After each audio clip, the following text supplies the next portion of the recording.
Buenas tardes, don Andrés Cortavitarte López. Bienvenido nuevamente en esta comisión.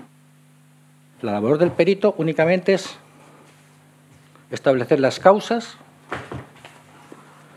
y establecer las recomendaciones suficientes para que eso no vuelva a ocurrir.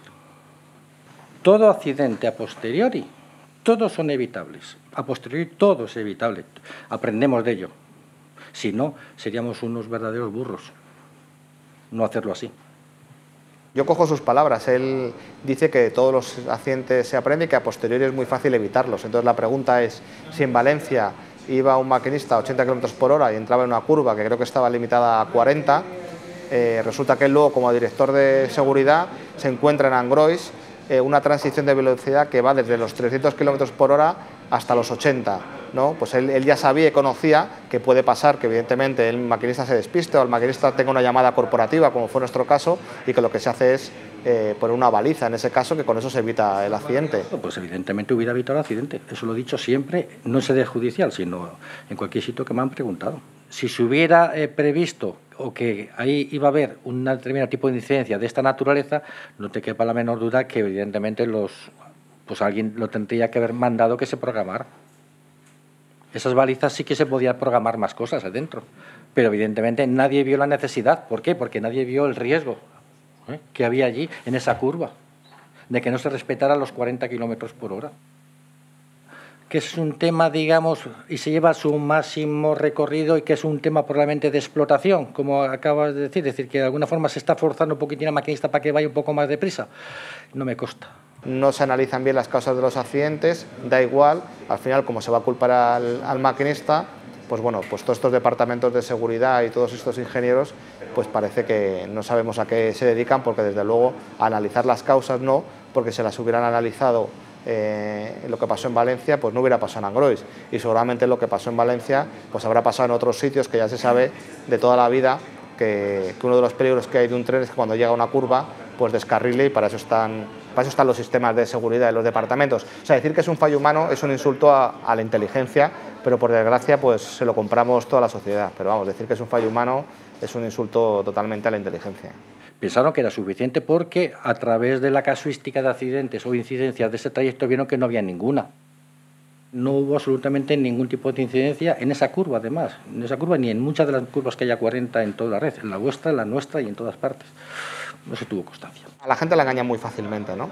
Entonces dicen, bueno, si el maquinista había pasado ya 15 veces por ahí. Claro, esto es como si decimos que en el andamio, en el séptimo, pues vamos a poner a trabajar a la gente en el andamio, pero sin arnés. Y le vamos a decir al trabajador que tenga cuidado, que como se resbale o se distraiga, se va a matar. Pues claro, va a tener cuidado una semana, dos, pero es que va a ser cuestión de un mes o dos que se va a caer y se va a matar. Bueno, mientras te adecues a la velocidad que está programada, no pasa absolutamente nada, pero lo que sí tiene que hacer todo siempre es un maquinista es cumplir escrupulosamente el Reglamento General de Circulación y el cuadro de velocidades en cada uno de sus tramos. Si marca 60, 60, si marca 80, 80 y si marca 100, 100. Que es muy cafre, no sé si dije la palabra cafre o bodoque, no sé qué dije, que si evidentemente tenemos en todo momento constancia de que tenemos algún tipo de riesgo, no pongamos las medidas suficientes para mitigarlo, ¿no? Por lo que se le imputa es por no evaluar el análisis de riesgo integral de la línea. Ese riesgo lo detecta la UTE, la constructora, y dice, oye, hay un riesgo exportado al maquinista, incluso hay un aviso del jefe de maquinistas por escrito en los primeros viajes de prueba, que cuando se sube al tren ve lo que ocurre y dice, oye, esto no está bien señalizado, ni hay ninguna baliza que lo proteja, y cualquier despiste, cualquier distracción, pues supondría un accidente, ¿no? Entonces, pues se puso en funcionamiento el tren y no se evaluó ningún tipo de riesgo, ni esa transición de velocidad, ni nada.